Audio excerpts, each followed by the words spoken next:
September 12, 2025. Ito po yung sample ng failed. Yan, medyo hindi ko alam kung bakit ganun ang nangyari sa filament, no? Medyo na malutong siya. Yan. So nagkaroon ng failure sa support, dito sa support sa ilalim.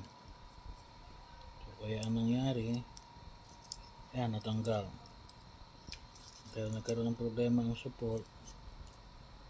Yan, nawala na pati yung kanyang paa, no?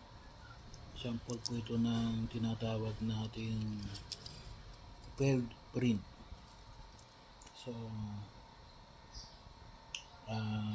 ganun talaga, no? Hindi lahat ng print ay success, no? Yan, anong dahilan? Well, hindi naman pwede yung code, kasi may code naman na mag-ayos siya, no?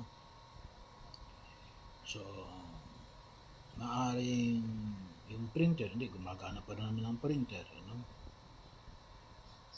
Most probably yung filament ang magkaroon ng problema dito.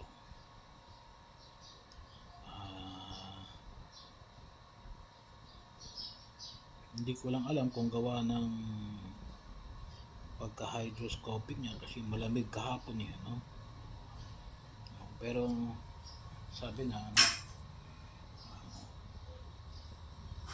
ayos naman yung iba eh, no? So nasa loob ng pati yun. So medyo may question siguro sa filament. Pero yun mga kapatid, no? Talagang ganon. Hindi lahat ng print ay success, no?